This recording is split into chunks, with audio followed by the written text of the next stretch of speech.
ಹದೀಸ್ ಬೆಳಕು ಕಾರ್ಯಕ್ರಮಕ್ಕೆ ಸ್ವಾಗತ. ಈ ಜೂನ್ ತಿಂಗಳ 26ನೇ ತಾರೀಕು ಪ್ರಪಂಚದಾದ್ಯಂತ ವಿಶ್ವ ಮಾದಕ ದ್ರವ್ಯ ವಿರೋಧಿ ದಿನವನ್ನು ನಾವು ಆಚರಣೆ ಮಾಡ್ತಾ ಇದ್ದೇವೆ. 1987 ಡಿಸೆಂಬರ್ 7ರಂದು ವಿಶ್ವಸಂಸ್ಥೆಯ ಸಾಮಾನ್ಯ ಸಭೆಯಲ್ಲಿ UN ಜನರಲ್ ಅಸೆಂಬ್ಲಿಯಲ್ಲಿ ಜೂನ್ 26 ನಾವು ಮಾದಕ ದ್ರವ್ಯ ವಿರೋಧಿ ದಿನ ಎಂದು ಘೋಷಣೆ ಮಾಡಿದ್ದು ನಾವು ಕಂಡಿದ್ದೇವೆ.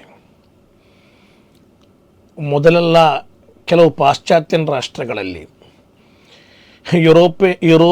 ಯುರೋಪಿಯನ್ ರಾಷ್ಟ್ರಗಳಲ್ಲಿ ಮಾತ್ರ ಕಾಣುತ್ತಿದ್ದ ಈ ಒಂದು ದುರಂತ ಇವತ್ತು ನಮ್ಮ ಮನೆ ಬಾಗಿಲಿಗೆ ಬಂದು ತಲುಪಿರುವ ಅತ್ಯಂತ ದೊಡ್ಡ ದುಸ್ಥಿತಿಯನ್ನು ನಾವೆಲ್ಲ ಕಡೆಗಳಲ್ಲಿ ಕಾಣ್ತಾ ಇದ್ದೇವೆ.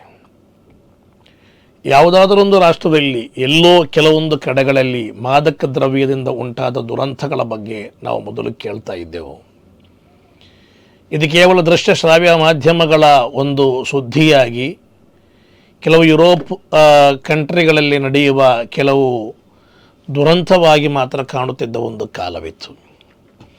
ಸ್ವಲ್ಪ ವರ್ಷಗಳ ಹಿಂದೆ ನಮ್ಮ ಪಕ್ಕದ ರಾಜ್ಯಗಳಲ್ಲಿ ನಾವು ಇದರ ಬಗ್ಗೆ ಇರುವ ಸುದ್ದಿಗಳನ್ನು ಕೇಳುತ್ತಿದ್ದೆವು. ಈಗ ನಮ್ಮ ಮನೆ ಬಾಗಿಲಿಗೆ ಅದು ಬಂದು ತಲುಪಿದೆ.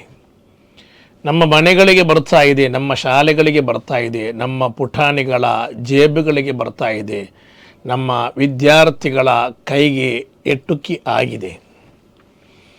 ಆದ್ದರಿಂದ ಈ ಬಗ್ಗೆ ಹೆತ್ತವರು, ಜವಾಬ್ದಾರಿಯುತ ವ್ಯಕ್ತಿಗಳು, ಜನಪ್ರತಿನಿಧಿಗಳು, ಅಧಿಕಾರಿಗಳು ಎಚ್ಚೆತ್ತುಕೊಳ್ಳದೇ ಇದ್ದರೆ ಭವಿಷ್ಯ ಅತ್ಯಂತ ದೊಡ್ಡ ದುರಂತಮಯವಾಗಬಹುದು ಎಂಬುದರಲ್ಲಿ ಸಂಶಯವಿಲ್ಲ. ಇದರಿಂದಾಗಿ ನಮ್ಮ ಮಕ್ಕಳು ನಮ್ಮ ಮಕ್ಕಳಲ್ಲದಾಗಿ ಮಾರ್ಪಡುತ್ತಿದ್ದಾರೆ.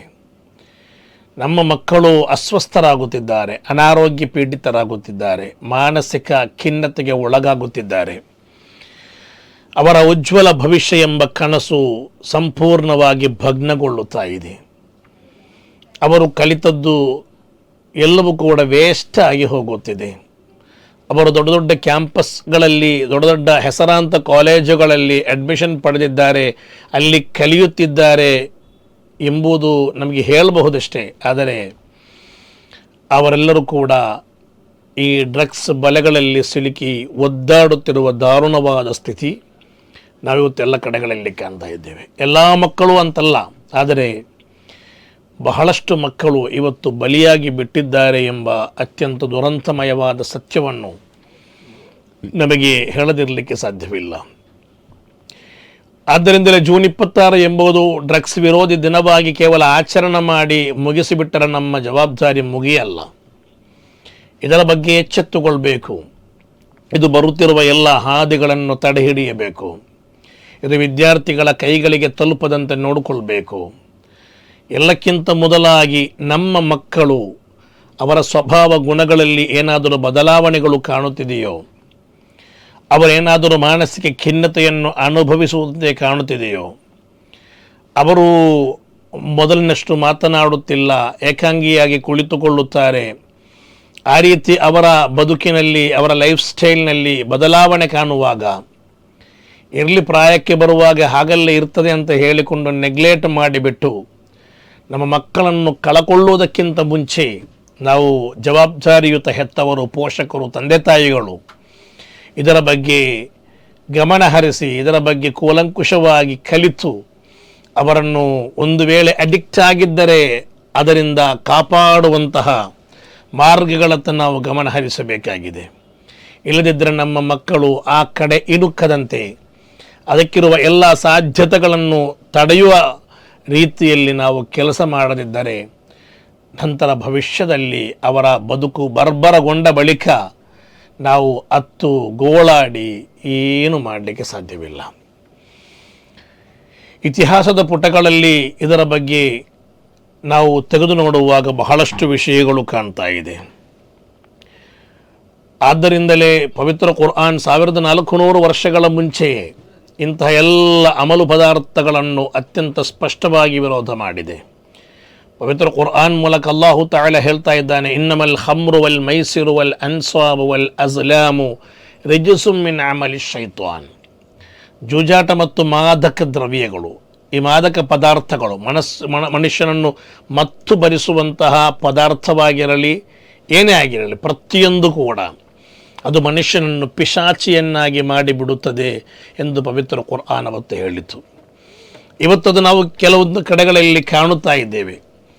ತಂದೆ ಹಣ ಕೊಟ್ಟಿಲ್ಲ ಎಂಬ ಕಾರಣಕ್ಕೆ ಬೇಕಾಗಿ ತಂದೆಯನ್ನು ಅತ್ಯಂತ ಬರ್ಬರವಾಗಿ ಕೊಂದು ಅವರ ಕೈಕಾಲುಗಳನ್ನೆಲ್ಲ ತುಂಡು ತುಂಡು ಮಾಡಿ ವಿಕೃತಗೊಳಿಸಿ ಅವರನ್ನು ಕತ್ತರಿಸಿ ಹಾಕಿದಂತಹ ಮಗನ ಒಂದು ಕತೆ ಅದು ನಮ್ಮ ಈ ಕರ್ನಾಟಕದ ಬೆಳಗಾವಿ ಜಿಲ್ಲೆಯಲ್ಲಿ ನಡೆದದ್ದು ನಾವೆಲ್ಲರೂ ಕೂಡ ದೃಶ್ಯಶ್ರಾವ್ಯ ಮಾಧ್ಯಮಗಳಲ್ಲಿ ಕೇಳಿದ್ದೇವೆ, ಕಂಡಿದ್ದೇವೆ.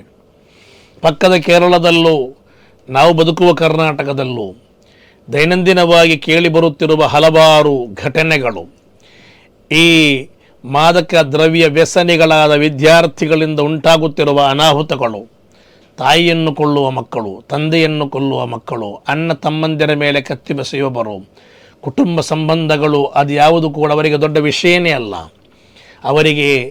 ಅವರು ಒಂದು ಬಾರಿ ಅದಕ್ಕೆ ಅಡಿಕ್ಟ್ ಆಗಿಬಿಟ್ರೆ ನಂತರ ಅವರನ್ನು ಅದರಿಂದ ದೂರ ಸರಿಸುವುದು ದೊಡ್ಡ ಹರಸಾಹಸವಾಗಿ ಮಾರ್ಪಡುತ್ತಿರುವ ಒಂದು ಅವಸ್ಥೆಯಾಗಿದೆ ನಾವು ಕಾಣೋದು. ಇದು ಇವತ್ತು ವ್ಯಾಪಕವಾಗಿ ಬಿಟ್ಟಿದೆ. ವ್ಯಾಪಕ ಅಂತ ಹೇಳಿದರೆ ಸಣ್ಣ ವ್ಯಾಪಕ ಅಂತ ಹೇಳಿದರೆ ಒಂದು ಅಲಂಕಾರಿಕವಾದ ಒಂದು ಪದವಲ್ಲ. ಸುಮಾರು 30 ಕೋಟಿಯಷ್ಟು ಜನರು ಇವತ್ತು ಪ್ರಪಂಚದಾದ್ಯಂತ ಈ ಮಾದಕ ದ್ರವ್ಯಗಳಿಗೆ ಬಲಿಯಾಗಿದ್ದಾರೆ ಎಂಬ ಬೆಚ್ಚಿ ಬೀಳಿಸುವ ವರದಿಗಳು ನಮ್ಮ ಮುಂದೆ ಬರ್ತಾ ಇದೆ. ಇದರಿಂದಾಗಿ ಸಾಕಷ್ಟು ಅನಾರೋಗ್ಯ ತೊಂದರೆಗಳಾಗುತ್ತಾ ಇದೆ. ನಿರಂತರವಾಗಿ ಮರಣಗಳು ಸಂಭವಿಸುತ್ತಾ ಇದೆ. ಎಷ್ಟೋ ಜನರು ಇವತ್ತು ಕೂಡ ಆಸ್ಪತ್ರೆಯಲ್ಲಿ ಜೀವನ್ಮರಣ ಹೋರಾಟದಲ್ಲಿದ್ದಾರೆ. ಅವರು ಮರಣದ ದಿನಗಳನ್ನು ಲೆಕ್ಕ ಹಾಕುತ್ತಿದ್ದಾರೆ. ಕ್ಯಾನ್ಸರ್ ಬಾಧಿತರಾಗಿದ್ದಾರೆ. ಅವರು ಮಾನಸಿಕ ಸ್ಥಿಮಿತವನ್ನು ಕಳಕೊಂಡಿದ್ದಾರೆ. ಅವರು ಹುಚ್ಚರಂತೆ ಅಲುದಾಡುತ್ತಿದ್ದಾರೆ. ಎಷ್ಟೋ ಮಂದಿ ಆತ್ಮಹತ್ಯೆಗೆ ಶರಣಾಗಿ ಬಿಟ್ಟರು. ಎಷ್ಟೋ ಮಂದಿ ಅವರ ಭವಿಷ್ಯವನ್ನು ನಾಶ ಮಾಡಿಬಿಟ್ಟರು. ಎಷ್ಟೋ ಕುಟುಂಬಗಳು, ಒಳ್ಳೆ ಪ್ರತಿಷ್ಠಿತ ಕುಟುಂಬಗಳ ಮಾನ ಹರಾಜಾಗಿ ಬಿಟ್ಟಿತು. ಅತ್ಯಂತ ಸುಂದರವಾಗಿ ಊರಲ್ಲಿ ಒಂದು ಬೆಲೆಯೆಲ್ಲ ಇದ್ದಂತಹ ಕುಟುಂಬಗಳ ಅವಸ್ಥೆ ಶೋಚನೀಯವಾಗಿ ಬಿಟ್ಟಿದೆ. ಅವರ ಮಾನ ಮರ್ಯಾದೆಗಳು ಮೂರಾಬಟ್ಟೆಯಾಗಿ ಬಿಟ್ಟಿರುವ ಹಲವಾರು ಘಟನೆಗಳು ನಾವಿವತ್ತು ಎಲ್ಲ ಕಡೆಗಳಲ್ಲಿ ಕಾಣ್ತಾ ಇದ್ದೇವೆ. ಇದು ಮನುಷ್ಯನಿಂದ ಎಲ್ಲವನ್ನು ಕೂಡ ಕಸಿದುಕೊಳ್ತಾ ಇದೆ. ಮನುಷ್ಯನ ಆರೋಗ್ಯವನ್ನು ಕಸಿದುಕೊಳ್ತದೆ, ಮನುಷ್ಯನ ಆರ್ಥಿಕತೆಯನ್ನು ಕಸಿದುಕೊಳ್ತದೆ, ಮನುಷ್ಯನ ಬುದ್ಧಿಶಕ್ತಿ, ನೆನಪು ಶಕ್ತಿ, ಚಿಂತಾಶಕ್ತಿ ಎಲ್ಲವನ್ನು ಕೂಡ ಅದು ಕಸಿದುಕೊಳ್ಳುತ್ತದೆ. ಮಾತ್ರವಲ್ಲ, ಮನುಷ್ಯನ ಮಾನ ಮರ್ಯಾದೆ, ಕುಟುಂಬದ ಮಾನ ಮರ್ಯಾದೆ ಎಲ್ಲವನ್ನು ಕೂಡ ಇಲ್ಲದ ಮಾಡ್ತದೆ. ಒಂದು ತುಟ್ಟು ಒಮ್ಮೆ ಅದನ್ನು ಸೇವಿಸಿ ಬಿಟ್ಟರೆ ನಂತರ ಅದು ಅವನಿಗೆ ಅದರ ರುಚಿ ಹಿಡಿದಾಗ ಅದು ಅವನಿಗೆ ಅಮಲಾಗಿ ಮಾರ್ಪಟ್ಟರೆ ನಂತರ ಮತ್ತು ಅದು ಬೇಕೆಂದು ಹೇಳಿದಾಗ ಒಮ್ಮೆ ನೋಡ್ತೇನೆಂದು ಹೇಳಿ ಒಮ್ಮೆ ಎಂದು ಹೇಳಿಕೊಂಡು ಮತ್ತೊಮ್ಮೆ ಮಗದೊಮ್ಮೆ ಇನ್ನೊಮ್ಮೆ ಅದಕ್ಕೆ ಅಡಿಕ್ಟ್ ಆಗಿ ಮಾರ್ಪಟ್ಟು ನಂತರ ಅದಿಲ್ಲದೆ ನನಗೆ ಸಾಧ್ಯವೇ ಇಲ್ಲ ಎಂಬ ಮಟ್ಟಕ್ಕೆ ತಲುಪಿ ಕೊನೆಗೆ ತನ್ನ ಎಲ್ಲವನ್ನು ಕೂಡ ಕಳಕೊಂಡು ಏನೂ ಇಲ್ಲದೆ ಅತ್ಯಂತ ದಾರುಣವಾಗಿ ಸತ್ತು ಹೋಗುವ ಹಲವಾರು ಯುವಕ ಯುವತಿಯರ ಕಥೆಗಳನ್ನು ನಾವಿವತ್ತು ಕಾಣ್ತಾ ಇದ್ದೇವೆ.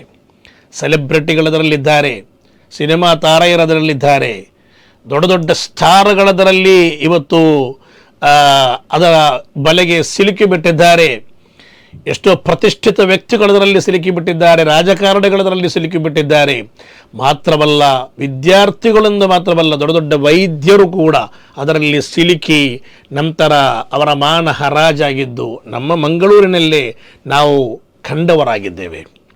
ವೈದ್ಯಕೀಯ ವಿದ್ಯಾರ್ಥಿಗಳು, ವೈದ್ಯಕೀಯ ಅಧ್ಯಾಪಕರು ಎಲ್ಲರೂ ಕೂಡ ದೊಡ್ಡ ಇದರ ಜಾಲದಲ್ಲಿ ಸಿಲುಕಿಬಿಟ್ಟು ಇದನ್ನು ಸೇವಿಸಿ ಇದರ ಪೆಡ್ಲರ್ಗಳಾಗಿ ಕೆಲಸ ಮಾಡಿ ನಂತರ ಅದು ಹೊರಗಿನ ಜಗತ್ತಿಗೆ ತಿಳಿದದ್ದು ನಾವೆಲ್ಲರೂ ಕೂಡ ಕಂಡಿದ್ದೇವೆ. ಈ ರೀತಿ ಪ್ರತಿಯೊಬ್ಬರನ್ನು ಕೂಡ ಇದು ಕಾಡುತ್ತಿದೆ. ಎಲ್ಲ ರೀತಿಯ ಜನರು ಕೂಡ ಇದ್ದಾರೆ, ಸಣ್ಣ ಮಕ್ಕಳಿಂದ ಹಿಡಿದು ಅಬಾಲ ವೃದ್ಧರವರೆಗೆ ಎಲ್ಲರೂ ಕೂಡ ಇವತ್ತು ಇದರ ದಾಸರಾಗಿ ಮಾರ್ಪಡುತ್ತಿರುವ ಒಂದು ದೃಶ್ಯ. ನೀವು ಇತಿಹಾಸದ ಪುಟಗಳನ್ನು ತೆಗೆದು ನೋಡುವಾಗ ಕಾಣುತ್ತಿದೆ, ಇವತ್ತು ಹಲವಾರು ರಾಷ್ಟ್ರಗಳು ಕೂಡ ಇದರಿಂದಾಗಿ ಜರ್ಜರಿತಗೊಂಡು ಬಿಟ್ಟಿದೆ. ಅವರಿಗೆ ಕೊನೆಗೆ ಕೆಲವು ರಾಷ್ಟ್ರಗಳ ಆಡಳಿತ ಕೂಡ, ಆಫ್ರಿಕಾದ ಕೆಲವು ರಾಷ್ಟ್ರಗಳ ಆಡಳಿತ ಕೂಡ ಡ್ರಗ್ಸ್ ಪೆಡ್ಲರ್ಗಳ ಕೈಗಳಲ್ಲಾಗಿ ಬಿಟ್ಟಿದೆ. ಆ ನಾಡಿನ ಮನುಷ್ಯರು ವಿಲವಿಲನ ಒದ್ದಾಡುತ್ತಿದ್ದಾರೆ. ಇಡೀ ರಾಷ್ಟ್ರದ ಅತ್ಯಂತ ದೊಡ್ಡ ದುರಂತವಾಗಿ ಅದು ಮಾರ್ಪಟ್ಟು ಹೋಗಿರುವ ಒಂದು ದೃಶ್ಯ ಕಾಣ್ತಾ ಇದ್ದೇವೆ. ಆದ್ದರಿಂದ ಇದನ್ನೊಂದು ಸಿಲ್ಲಿಯಾಗಿ ಕಡೆಗಣಿಸಬೇಕಾದದ್ದಲ್ಲ, ಇದನ್ನೊಂದು ಸಿಲ್ಲಿಯಾಗಿ ಕಡೆಗಣಿಸಬೇಕಾದದ್ದಲ್ಲ. ಇದು ಬಾಕಿ ಇರುವ ಕೆಲವು ಕೆಡುಕಿನಂತಲ್ಲ, ಇದು ಸರ್ವವನ್ನು ಕಸಿದು ಬಿಟ್ಟು ಸರ್ವವನ್ನು ನಾಶ ಮಾಡಿಬಿಡುತ್ತದೆ ಎಂಬುದನ್ನು ನಾವು ಅರಿತುಕೊಳ್ಬೇಕು. ಇದರಿಂದಾಗಿ ಪ್ರತಿ ವರ್ಷವೂ ಕೂಡ 4 ಕೋಟಿಗಿಂತಲೂ ಹೆಚ್ಚು ಜನರು ಇವತ್ತು ಮಾರಕವಾದ ರೋಗಗಳಿಂದ, ಡ್ರಗ್ಸಿನ ಕಾರಣದಿಂದ ಬಳಲುತ್ತಿದ್ದಾರೆ ಎಂದು ಅಂಕಿಅಂಶಗಳು ತಿಳಿಸುತ್ತಾ ಇದೆ. ಪ್ರತಿ ವರ್ಷವೂ ಕೂಡ ಇದರ ಓವರ್ ಡೋಸ್ನಿಂದಾಗಿ ಅಥವಾ ಇದರ ದುಷ್ಪರಿಣಾಮದಿಂದಾಗಿ ಪ್ರತಿ ವರ್ಷ 5 ಲಕ್ಷದಷ್ಟು ಜನರು ಸತ್ತು ಹೋಗುತ್ತಿದ್ದಾರೆ, ಮರಣ ಹೊಂದುತ್ತಿದ್ದಾರೆ ಎಂಬ ವರದಿಗಳು ಬರ್ತಾ ಇದೆ. ಭಾರತದಲ್ಲಿ ಏಮ್ಸ್ ನಡೆಸಿರುವಂತಹ ಒಂದು ಅಧ್ಯಯನ ಸಮೀಕ್ಷೆಯ ಪ್ರಕಾರ 10 ರಿಂದ 17 ವರ್ಷದ ಒಳಗಿನ ಬಾಲಕರು, ಸಣ್ಣ ಯುವಕರು, ಇನ್ನೂ ಕೂಡ ಪ್ರಾಯಕ್ಕೆ ಬರದಂಥ ಸಣ್ಣ ಯುವಕರು ಬಹಳಷ್ಟು ಜನರು ಇದರ ದಾಸರಾಗಿ ಬಿಟ್ಟಿದ್ದಾರೆ ಎಂಬ ಅತ್ಯಂತ ದುರಂತಮಯವಾದ ಸತ್ಯ ಹೊರಬೀಳುತ್ತಿದೆ. ಈ ರೀತಿ ಮುಂದುವರಿದು ಬಿಟ್ಟರೆ ಇದು ಮಿತಿಮೀರಿ ಹೋಗುತ್ತದೆ. ಇದು ದೇಶದ ಭದ್ರತೆಗೆ, ನಾಡಿನ ಸಂತೋಷಕ್ಕೆ, ಉಜ್ವಲವಾದ ಭವಿಷ್ಯಕ್ಕೆ ಕೊಡಲಿ ಏಟನ್ನಾಕುವಂತಹ ಒಂದು ದುರಂತವಾಗಿ ಇದು ಮಾರ್ಪಡುವುದರಲ್ಲಿ ಸಂಶಯವಿಲ್ಲ. ಆದ್ದರಿಂದ ಎಲ್ಲರೂ ಕೂಡ ಎಚ್ಚೆತ್ತುಕೊಳ್ಬೇಕು, ಪೋಷಕರು ಎಚ್ಚೆತ್ತುಕೊಳ್ಬೇಕು. ಈ ವಿಷಯದಲ್ಲಿ ಊರಿನ ಮೊಹಲ್ಲಾದ ನಾಯಕರು, ಲೀಡರ್ಗಳು, ಸಂಘ ಸಂಸ್ಥೆಗಳು, ಸಂಘಟನೆಗಳು ಎಲ್ಲವೂ ಕೂಡ ಎಚ್ಚೆತ್ತುಕೊಳ್ಬೇಕು, ಅಧಿಕಾರಿಗಳು ಎಚ್ಚೆತ್ತುಕೊಳ್ಬೇಕು, ಮಾತ್ರವಲ್ಲ ನಾಡಿನ ಜನಪ್ರತಿನಿಧಿಗಳು ಎಚ್ಚೆತ್ತುಕೊಳ್ಬೇಕು. ಎಲ್ಲರೂ ಕೂಡ ಈ ವಿಷಯದಲ್ಲಿ ಎಚ್ಚೆತ್ತುಕೊಳ್ಬೇಕು. ಇದನ್ನೊಂದು ಗಂಭೀರ ಸಮಸ್ಯೆಯಾಗಿ ಕಾಣಬೇಕು. ಇದು ಬರುವ ಎಲ್ಲ ಹಾದಿಗಳನ್ನು ತಡೆಯಬೇಕು. ಇವತ್ತು ಯಾವುದಾದರೂ ಅಡ್ಜಸ್ಟ್ಮೆಂಟ್ಗಳಿಗೆ ಬೇಕಾಗಿ ಆ ಹಾದಿಯನ್ನು ತಡೆಯದೆ ನಮಗೇನಾದರೂ ಒಂದು ಪುಡಿಗಾಸಿಗೆ ಬೇಕಾಗಿಯೋ, ಲಂಚಕ್ಕೆ ಬೇಕಾಗಿಯೋ ಅಥವಾ ಇನ್ಯಾವುದಾದರೂ ಕಾರಣಕ್ಕೆ ಬೇಕಾಗಿಯೋ ನಾವಿದನ್ನು ತಡೆ ಹಿಡಿಯದೆ ಇದನ್ನು ಈ ರೀತಿ ಬಿಟ್ಟು ಬಿಟ್ಟರೆ ಭವಿಷ್ಯದಲ್ಲಿ ನಮ್ಮ ಮಕ್ಕಳು ಕೂಡ ಇದರಲ್ಲಿ ಬಲಿಯಾಗಿ ನಿಲ್ಲುವ ಅತ್ಯಂತ ದಾರುಣವಾದ ಸ್ಥಿತಿಯನ್ನು ನಮಗೆ ಕಾಣಬೇಕಾಗಬಹುದು.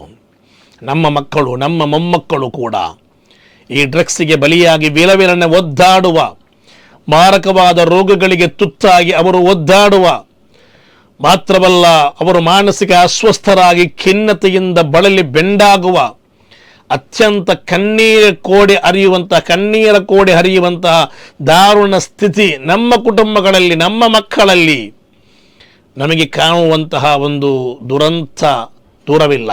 ಆದ್ದರಿಂದ ಯಾವುದಾದರೂ ಕ್ಷುಲ್ಲಕ ಕಾರಣ ಹೇಳಿ, ಏನಾದರೂ ಲಂಚಗಳು ಕೊಡ್ತಾರೆಂಬುದನ್ನು ಕೇಳಿ ಅಧಿಕಾರಿಗಳು ಇದನ್ನು ಮುಚ್ಚಿಡಲು, ಇದರ ಬಗ್ಗೆ ಸರಿಯಾದ ರೀತಿಯಲ್ಲಿ ಕ್ರಮ ಕೈಗೊಳ್ಳದೇ ಇರಲು ಯಾರಾದರೂ ನೋಡುವುದಾದರೆ ಖಂಡಿತವಾಗಿಯೂ ಇದು ನಮ್ಮ ಮಕ್ಕಳಲ್ಲಿ, ಮೊಮ್ಮಕ್ಕಳಲ್ಲಿ ನಮಗೆ ಅನುಭವಿಸಬೇಕಾಗ್ತದೆ. ಇವತ್ತು ಬೇರೆಯವರ ಮಕ್ಕಳಾದರೆ ನಾಳೆ ನಮ್ಮ ಮಕ್ಕಳು, ಅಲ್ಲಾಹು ಕಾಪಾಡಲಿ. ದೈಹಿಕವಾಗಿ ದೊಡ್ಡ ದೊಡ್ಡ ರೋಗಗಳಿಗೆ ಇದು ಕಾರಣವಾಗುತ್ತದೆ ಎಂದು ನಾವು ಕಂಡಿದ್ದೇವೆ. ಈ ಡ್ರಗ್ಸ್ನಿಂದಾಗಿ, ಮಾದಕ ದ್ರವ್ಯದಿಂದಾಗಿ ಮೆದುಳಿನ ನಿಷ್ಕ್ರಿಯತೆ ಉಂಟಾಗುತ್ತದೆ ಎಂದು ವೈದ್ಯ ಲೋಕ ಹೇಳ್ತಾ ಇದೆ. ಅವನ ಯೋಚನಾ ಶಕ್ತಿ, ಮೆದುಳಿನ ಪ್ರತಿಯೊಂದು ಕೂಡ ಸಾಮರ್ಥ್ಯಗಳು ಅದು ಕುಂಠಿತಗೊಳ್ಳುತ್ತಾ ಹೋಗುತ್ತದೆ, ಅದು ಕಡಿಮೆಯಾಗುತ್ತಾ ಹೋಗ್ತದೆ. ಹೃದಯಾಘಾತ ಸಂಭವಿಸಲಿಕ್ಕೆ ಸಾಧ್ಯತೆ ಇದೆ. ಅವನಿಗೆ ಪಾರ್ಶ್ವವಾಯು ಅಥವಾ ಸ್ಟ್ರೋಕ್ ಅದು ಸಂಭವಿಸುವ ಸಾಧ್ಯತೆ ಇದೆ. ಮಾತ್ರವಲ್ಲ ಅವನ ಲಿವರ್ ಅಥವಾ ಕಿಡ್ನಿ, ಮೂತ್ರಪಿಂಡಗಳು ಇದೆಲ್ಲ ವೈಫಲ್ಯಗೊಳ್ಳಲಿಕ್ಕೆ ಸಾಧ್ಯತೆ ಇದೆ.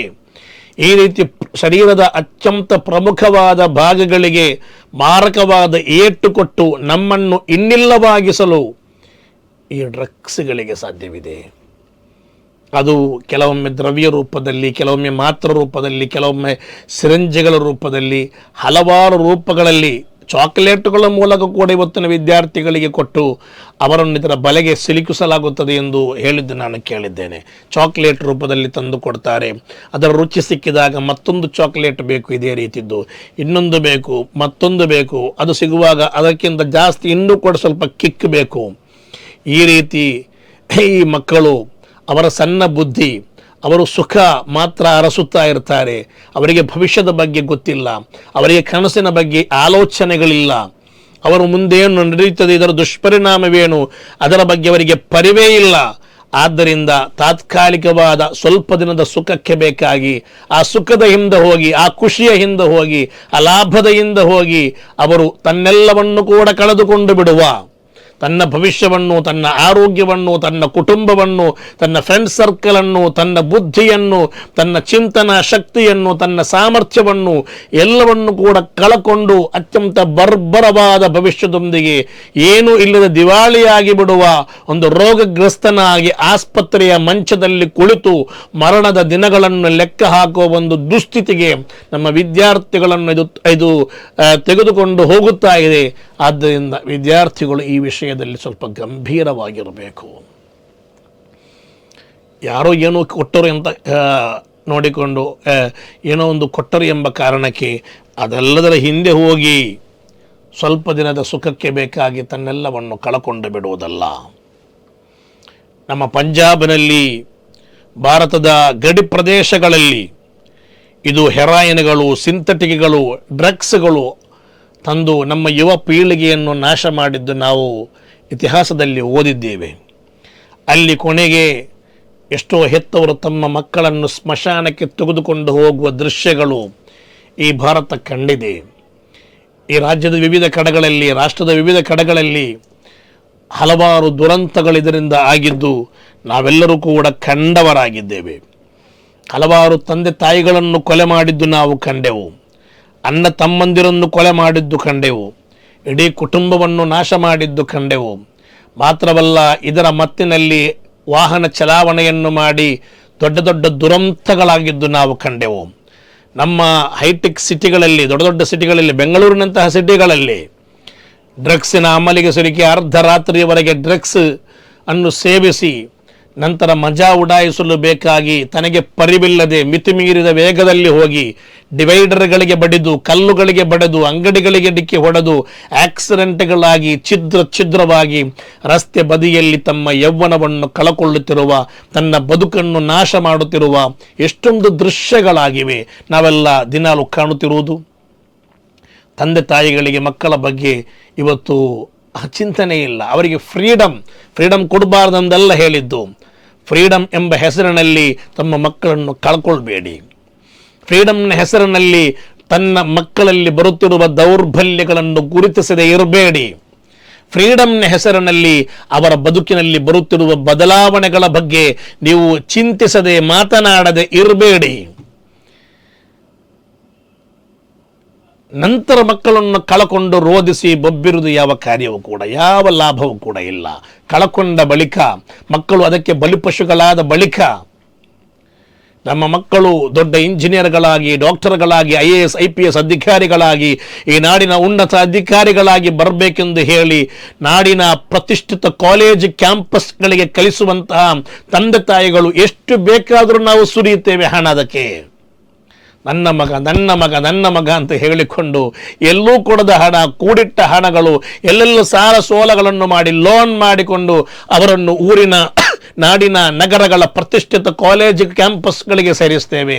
ಆದರೆ ಅವರ ಭವಿಷ್ಯದ ಬಗ್ಗೆ ನಾವು ನೋಡುತ್ತಿಲ್ಲ. ಅವರು ಏನು ಮಾಡ್ತಾರೆ, ಅವರು ಎಲ್ಲಿಗೆ ಹೋಗ್ತಾರೆ, ಅವರು ಏನು ತಿಂತಾರೆ, ಅವನು ಏನು ಸೇವಿಸ್ತಾನೆ, ಅವರು ಯಾರ ಜೊತೆಯಲ್ಲಿ ಸೇರುತ್ತಾನೆಂಬುದರ ಬಗ್ಗೆ ನಮ್ಮ ತಂದೆ ತಾಯಿಗಳಿಗೆ ಪರಿವೇ ಇಲ್ಲ. ಅದೆಲ್ಲ ಬೇರೆ ಮಕ್ಕಳು, ನಮ್ಮ ಮಕ್ಕಳು ಹಾಗಿಲ್ಲ ಎಂದು ಹೇಳ್ತಾರೆ.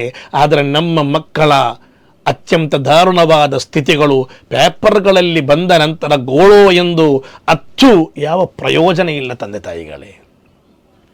ಈ ಬಗ್ಗೆ ನಾವು ಈಗಾಗಲೇ ಎಚ್ಚೆತ್ತುಕೊಳ್ಬೇಕಾದ ಒಂದು ಸಮಯ ಸಂದರ್ಭ ಸನ್ನಿಹಿತವಾಗಿದೆ.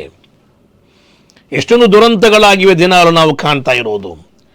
ನಮ್ಮ ಬೆಂಗಳೂರಿನಂತಹ ಸಿಟಿಗಳು ಇದರ ದೊಡ್ಡ ಅಡ್ಡೆಗಳಾಗಿ ಮಾರ್ಪಡ್ತಾ ಇದೆ ಅಂತ ಹೇಳಿದರೆ ಸುಳ್ಳಾಗಲಿಕ್ಕಿಲ್ಲ.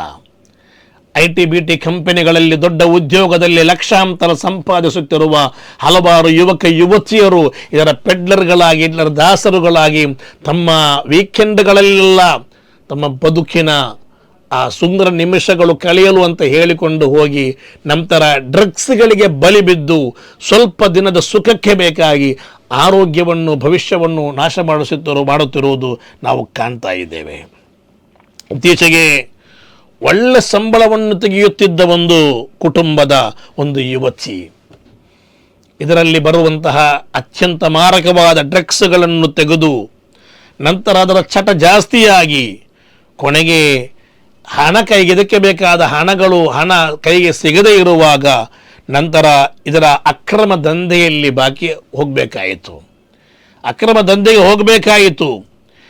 ನಂತರ ಕೊನೆಗೆ PGಯಲ್ಲಿ ಡ್ರಗ್ಸ್ ಸೇವಿಸಿ ಇದು ಅತಿಯಾಗಿ ನಂತರ ನೇಣಿಗೆ ಶರಣಾಗಿ ಬಿಟ್ಟದ್ದು ನಾವಿತ್ತೀಚೆಗೆ ಕಂಡಿದ್ದೇವೆ. ನಾನು ಹೆಸರು, ಊರು ಅದೆಲ್ಲ ಜಾಸ್ತಿಯಾಗಿ ಹೇಳುತ್ತಿಲ್ಲ. ಇದು ನಾವು ದಿನಾಲು ದೃಶ್ಯ ಶ್ರಾವ್ಯ ಮಾಧ್ಯಮಗಳಲ್ಲಿ ಕಾಣುತ್ತಿರುವಂತಹ ಹಲವಾರು ಘಟನೆಗಳಾಗಿವೆ. ಪ್ರವಾದಿ ಮುಹಮ್ಮದ್ ಪೈಗಂಬರ್ ಸಲ್ಲಲ್ಲಾಹು ಅಲೈಹಿ ವಸಲ್ಲಂ ಇದರ ಬಗ್ಗೆ ಸ್ಪಷ್ಟವಾಗಿ ಹೇಳಿದರು. ಅವರು ಹೇಳ್ತಾರೆ, ಕುಲ್ಲು ಮುಸ್ಕಿರಿನ್ ಖಮ್ರುನ್ ವ ಕುಲ್ಲು ಖಮ್ರಿನ್ ಹರಾಮ್. ಎಲ್ಲ ನಶತರಿಸುವಂತಹ ಸಾಧನಗಳು ಕೂಡ ಅದು ಮದ್ಯವಾಗಿದೆ, ಅದು ಖಮ್ರಾಗಿದೆ. ಆದ್ದರಿಂದ ಎಲ್ಲ ರೀತಿಯ ಖಮ್ರಗಳು, ಎಲ್ಲ ರೀತಿಯ ಮಾದಕ ವ್ಯಸನಗಳು, ಮಾದಕ ದ್ರವ್ಯಗಳು ಅದು ನಿಷಿದ್ಧವಾಗಿದೆ ಇಸ್ಲಾಮಿನಲ್ಲಿ ಎಂದು ಮುಹಮ್ಮದ್ ಪೈಗಂಬರ್ ಸಲ್ಲಲ್ಲಾಹು ಅಲೈಹಿ ವಸಲ್ಲಂ 1400 ವರ್ಷಗಳ ಮುಂಚೆನೇ ಹೇಳಿಬಿಟ್ರು. ಮಾತ್ರವಲ್ಲ, ಅವರು ಹೇಳುವಂತಹ ಅತ್ಯಂತ ಸ್ಪಷ್ಟವಾದ ಒಂದು ಹದೀಸ್ ಹೇಳಿಕೊಂಡು ನಾನು ನಿಲ್ಲಿಸ್ತೇನೆ. ಅವರು ಹೇಳ್ತಾರೆ, ಲಅನ ರಸೂಲುಲ್ಲಾಹಿ ಸಲ್ಲಲ್ಲಾಹು ಅಲೈಹಿ ವಸಲ್ಲಮ ಫಿಲ್ ಖಮ್ರಿ ಅಶರತನ್. ಪ್ರವಾದಿ ಸಲ್ಲಲ್ಲಾಹು ಅಲೈಹಿ ವಸಲ್ಲಂ ಮದ್ಯದೊಂದಿಗೆ, ಮಾದಕ ದ್ರವ್ಯದೊಂದಿಗೆ ಸಂಪರ್ಕವಿರುವ 10 ವಿಭಾಗದೊಂದಿಗೆ ಅವರಿಗೆ 10 ವಿಭಾಗಕ್ಕೆ ಪ್ರವಾದಿವರಿಯರು ಶಾಪ ಹಾಕಿಬಿಟ್ಟಿದ್ದಾರೆ. ಅವರಿಗೆ ಪ್ರವಾದಿಯವರ ಶಾಪವಿದೆ. ಯಾರಿಗೆ? ಆಸಿರಹ ವ ಮುಅತಸಿರಹ ವ ಶಾರಿಬಹ ವ ಹಾಮಿಲಹ ವಲ್ ಮಹ್ಮೂಲತ ಇಲೈಹಿ ವ ಸಾಕಿಯಹ ವ ಬಾಯಿಅಹ ವ ಆಕಿಲ ಸಮನಿಹ ವಲ್ ಮುಷ್ಟರೀಲಹ ವಲ್ ಮುಷ್ಟರಾತ ಲಹ. ಯಾರಿಗೆಲ್ಲ ಶಾಪ? ಅದನ್ನು ತಯಾರಿಸುವವನು, ಮಾತ್ರವಲ್ಲ ಮುಅತಸಿರಹ ಅದನ್ನು ತಯಾರಿಸಲು ಹೇಳುವವನು, ಈ ಮಾದಕ ದ್ರವ್ಯವನ್ನು ತಯಾರಿಸುವವನು, ಅದನ್ನು ತಯಾರಿಸಲು ಹೇಳುವವನು, ಮಾತ್ರವಲ್ಲ ಅದನ್ನು ಸೇವಿಸುವವನು, ವಶಾರಿಬಹ ಅದನ್ನು ಸೇವಿಸುವವನು, ವಹಾಮಿಲಹ ಅದನ್ನು ಸಾಗಿಸುವ ಪೆಡ್ಲರ್, ವಲ್ ಮಹ್ಮೂಲತ ಇಲೈ ಯಾರ ಬಳಿಗೆ ಅದನ್ನು ಸಾಗಿಸಲಾಗುತ್ತಿದೆಯೋ ಅವನು, ಮಾತ್ರವಲ್ಲ ವಸಾಕಿಯಹ ಅದನ್ನು ಉಣಬಡಿಸುವವನು, ಅದನ್ನು ಹಾಕಿಕೊಡುವವನು, ಇನ್ನು ವಬಾಯಿಅಹ ಅದನ್ನು ಮಾರಾಟ ಮಾಡುವವನು. ಅದು ಮುಗಿದಿಲ್ಲ, ಪ್ರವಾದಿವರಿಯವರು ಹೇಳ್ತಾರೆ ವ ಆಕಿಲ ಸಮನಿಹ ಅದನ್ನು ಖರೀದಿಸುವವನು. ಮಾತ್ರವಲ್ಲ ಕೊನೆಗೆ ಅವರು ಹೇಳ್ತಾ ಇದ್ದಾರೆ ವಲ್ ಮುಷ್ಟರಿಯಲಹ ವಲ್ ಮುಷ್ಟರಾಹುಲಹ ಅದನ್ನು ಖರೀದಿಸುವವನು, ಮಾತ್ರವಲ್ಲ ಯಾರಿಗಾಗಿ ಅದನ್ನು ಖರೀದಿಸಲಾಗುತ್ತದೆಯೋ ಅವನು. ಈ ರೀತಿ ಎಲ್ಲ 10 ಮಂದಿಯೂ ಕೂಡ ಅವರ ಮೇಲೆ ಈ ಶರಾಬಿನೊಂದಿಗೆ ಸಂಪರ್ಕವಿರುವ, ಮಾದಕ ದ್ರವ್ಯದೊಂದಿಗೆ ಸಂಪರ್ಕವನ್ನು ಸಾಧಿಸುವ ಪ್ರತಿಯೊಬ್ಬರಿಗೂ ಪ್ರವಾದಿ ಮುಹಮ್ಮದ್ ಪೈಗಂಬರ್ ಅವರು ಶಪಿಸಿದ್ದಾರೆ ಎಂದು ಸುನನ್ ತುರ್ಮುಜಿಯಲ್ಲಿರುವ ಹದೀಸ್ ನಮಗೆ ಕಾಣಲಿಕ್ಕೆ ಸಾಧ್ಯವಾಗ್ತಾ ಇದೆ.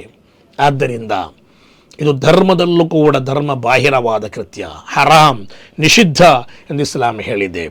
ಆರೋಗ್ಯಕ್ಕೂ ಕೂಡ ಒಳ್ಳೆಯದಲ್ಲ, ಕುಟುಂಬದ ಮಾನ ಮರ್ಯಾದೆಯನ್ನು ಕಲಿಯುತ್ತದೆ, ನಮ್ಮ ಭವಿಷ್ಯವನ್ನು ನಾಶ ಮಾಡುತ್ತದೆ, ನಮಗೆ ಅದು ದೊಡ್ಡ ದುರಂತವಾಗಿದೆ. ಆದ್ದರಿಂದ ನಮ್ಮೆಲ್ಲರನ್ನು ಕೂಡ ನಾಶ ಮಾಡುವ ಇದರ ವಿರುದ್ಧ ನಿರಂತರವಾಗಿ ಹೋರಾಟ ಮಾಡೋಣ, ನಮ್ಮ ಮಕ್ಕಳನ್ನು ಕಾಪಾಡೋಣ. ಪ್ರತಿಯೊಬ್ಬ ಜನಪ್ರತಿನಿಧಿಗಳಿಗೆ, ಅಧಿಕಾರಿಗಳಿಗೆ ಅವರ ಗಮನಕ್ಕೆ ತಂದು ಇದನ್ನು ಈ ಸಮಾಜದಿಂದ ದೂರವಿರಿಸಲು, ಅಂತಹವರಿಗೆ, ಇದರ ಪೆಡ್ಲರ್ಗಳಿಗೆ, ಅದಕ್ಕೆ ಬೇಕಾಗಿ ಇಳಿಯುವವರಿಗೆ ಅವರಿಗೆ ತಕ್ಕ ಶಾಸ್ತಿಗಳನ್ನು ಮಾಡಲು ನಾವೆಲ್ಲರೂ ಕೂಡ ಒಟ್ಟಾಗೋಣ ಎಂದು ಮಾತ್ರ ಹೇಳುತ್ತಾ ನಾನು ವಿರಮಿಸ್ತಾ ಇದ್ದೇನೆ.